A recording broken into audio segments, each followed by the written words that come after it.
The flash burned my eyes white, and for a half-second the world was made of hard shapes. Between two trees stood a tall figure in a gray rain poncho, hood up, face lost in shadow. One arm was stretched out. In the hand was another camera, older, boxy, like something from a yard sale. The arm didn't move. The head didn't tilt. It was like a picture of a person pretending to breathe.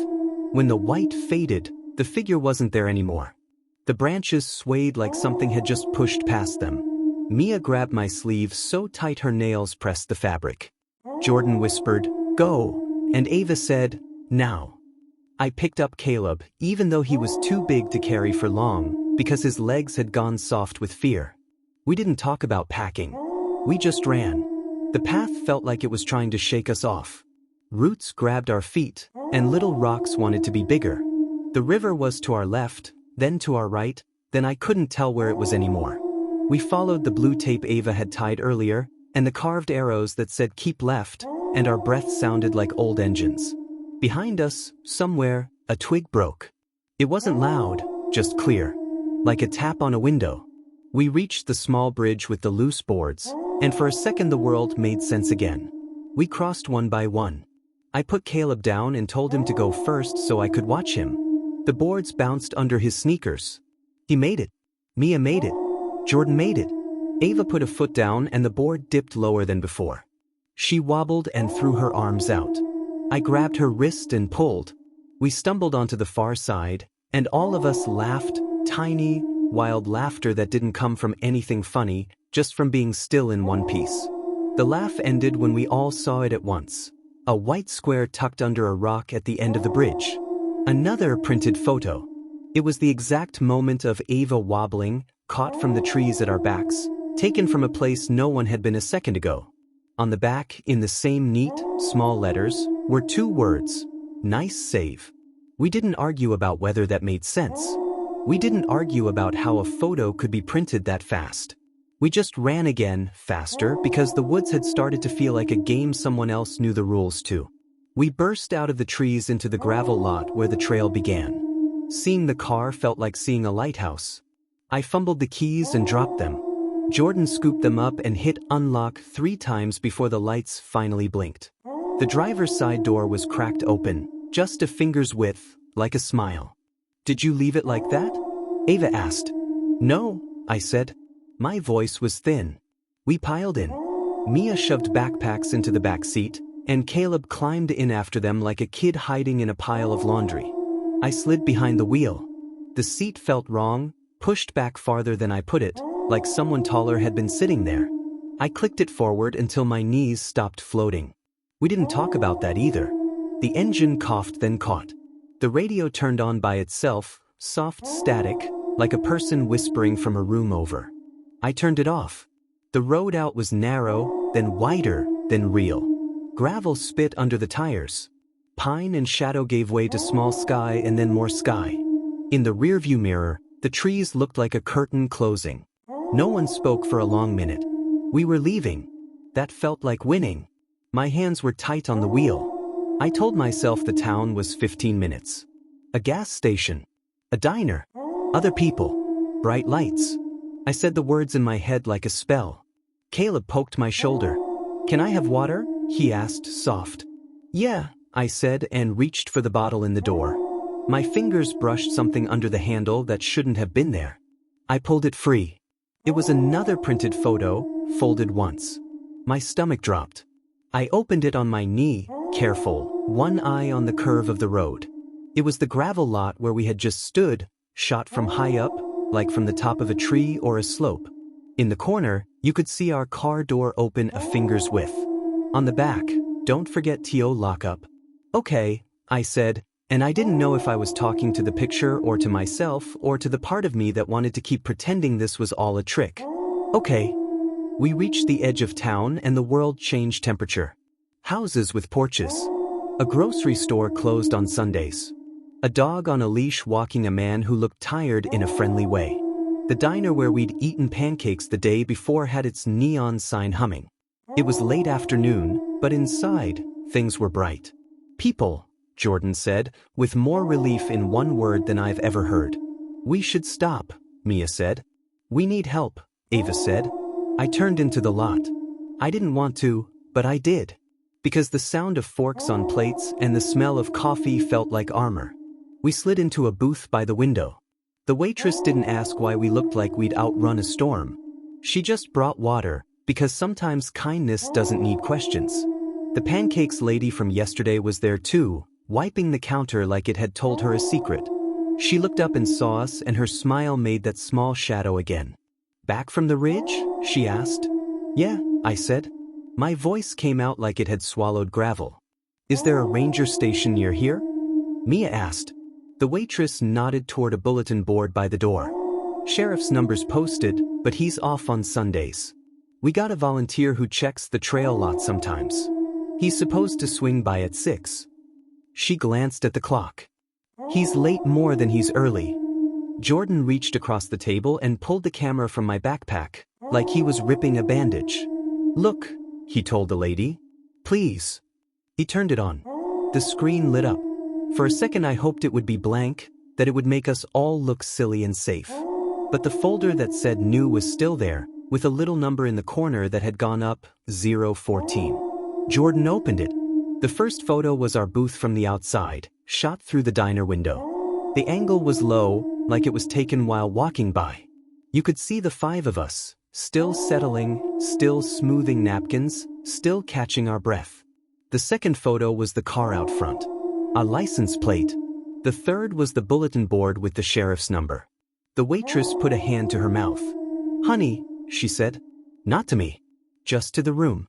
She looked toward the door without meaning to, the way you look at where you last saw a bee. "We'll wait here," Ava said, shaking but steady. "Lots of people. Lights." Caleb slid down in the booth and leaned against me. I put an arm around him. My hands didn't feel like mine. We ordered fries because fried things make time slower. The plate came. We ate like we were pretending to be okay. For a few minutes, the loud in my chest got softer. The clink of a spoon on a glass. The cook calling out "short stack." The smell of bacon from someone else's order. Low, ordinary things. Safe things. Then the camera vibrated on the table. I didn't know it could do that. The screen woke itself up. A message blinked in a font that wasn't on any camera menu I'd ever seen. "Slideshow starts in 3. I tried to turn it off. It didn't care. The screen filled with a new image, a hallway with green carpet and numbered doors. Cheap motel, the kind that looks the same in every state. One door in the middle of the frame was in focus, 12. Next photo, the same door closer.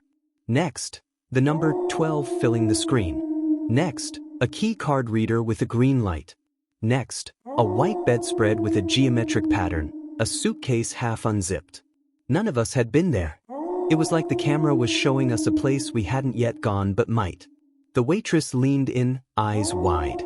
"Is that the Pine Rest Inn?" she asked. "Out on Route 9? She looked around like she'd said something she wasn't supposed to. "We're not going there," Mia said fast. "We're not going anywhere but the station," Jordan said. We all nodded because the room we hadn't gone to felt like a trap that wanted us to walk in smiling. The bell over the diner door jingled. Everyone looked because everyone always looks. A man in a volunteer sheriff's vest walked in, all sunburn and kind eyes. Relief hit me like stepping into shade. We shot up from the booth all at once. "Sir," Ava said, and her voice was already halfway to crying. The volunteer put his hands up, palms out, and said, "Easy." We told him the short version. Camera. Pictures that shouldn't exist. Someone in the woods who moved like a cut in a movie. He listened like people were the most important thing in his day. He didn't laugh, and he didn't say the word kids in a way that made us smaller. "Okay," he said. "Let's take a look." We handed him the camera. He stared at the screen for a long time. He touched the edges like he thought he could feel what the photos felt. "You found this where?" he asked. We told him again, at the river, buried near the roots. "And you're sure your car door was cracked?" he asked. "Yes," I said, and heard how sure I sounded. He nodded. "I'll take you down to the station, call the sheriff at home, and have someone check the lot." He looked at the waitress. "Marge, tell Earl I owe him a slice for making me work on my day off." She made a face that meant no one owed anyone anything tonight. We paid. The volunteer walked us to the car like a shepherd with very lost sheep. The sky had gone from late afternoon to that early evening blue that makes everything feel like a memory. He told us to follow his truck. I locked our doors. Twice. We pulled out. The road to the station ran past the motel the waitress had named without meaning to. The Pine Rest Inn looked like the camera photo, green carpet, door 12 right in the middle like a tooth. I didn't look long. I looked back to the truck taillights and held them like a rope. The station was small, more like an office that someone had put a badge on. He parked. We parked. Inside smelled like coffee and old paper. He sat us on a bench and picked up the phone. He said the sheriff's name and our names and the word evidence and the word immediate. For a few minutes, nothing happened. That was almost good. The clock ticked. Caleb fell asleep on my shoulder like he had finally found gravity again. Mia rested her head on her hands. Jordan rubbed the back of his neck. Ava stared at the camera like she was trying to will it into being a normal thing, like a flashlight or a toaster. The volunteer came back and said the sheriff was on his way from home. "He'll be here in 20, he said. "You're safe here. Doors are locked." He said it like he believed it would make the world behave. He set the camera on the counter and plugged it into a charger because the battery icon was a red sliver. The little lightning bolt popped up. The screen dimmed. For the first time since we found it, the camera wasn't in our hands. That should have made me feel better. It didn't. My hands felt empty and too light, like I'd set down something heavy I didn't trust anyone else to hold. We sat. We breathed. A siren wailed somewhere far away for someone else's reason. The volunteer wrote down our names like names were a thing that could catch you if you ran. He asked very simple questions. What time did you arrive? What did you see first? What direction did you run? And writing the answers made everything feel like it could be put in a box with a label. Then, from the counter, the camera made the tiny mechanical breath sound again.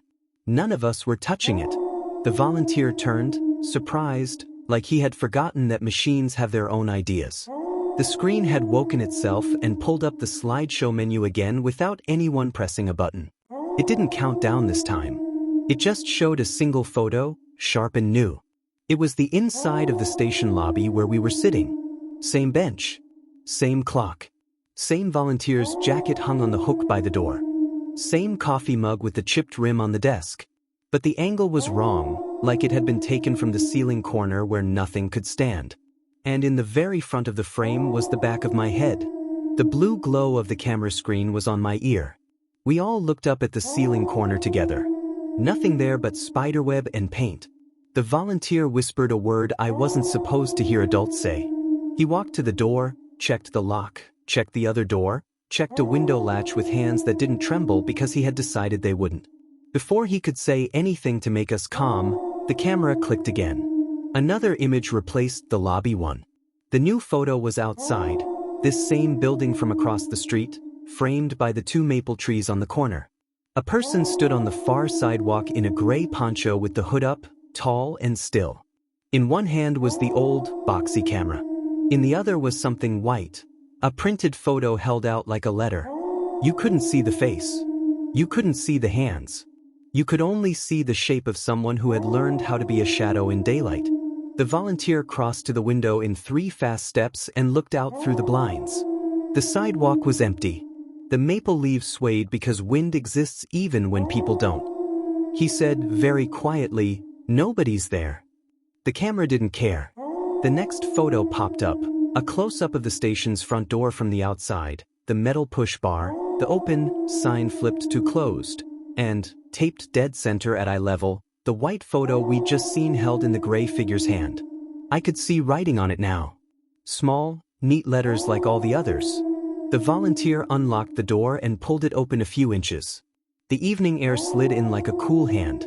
He reached out and peeled something from the glass. He brought it to us and laid it on the counter next to the machine that wouldn't stop telling its story. The paper was still cold from the glass. The photo showed our car parked in the diner lot 30 minutes ago. Shot from a low angle. You could see the 5 of us through the window if you squinted, shapes and edges. On the back, in those neat, small letters that I had started to hate, was a sentence. "Turn around." Before we knew if we even wanted to, the station lights flickered once, like a blink. The clock on the wall hiccuped and jumped forward 4 seconds all at once. And from behind us, from the hallway that led to the evidence room, came the soft, unmistakable click of a camera lens adjusting in the dark.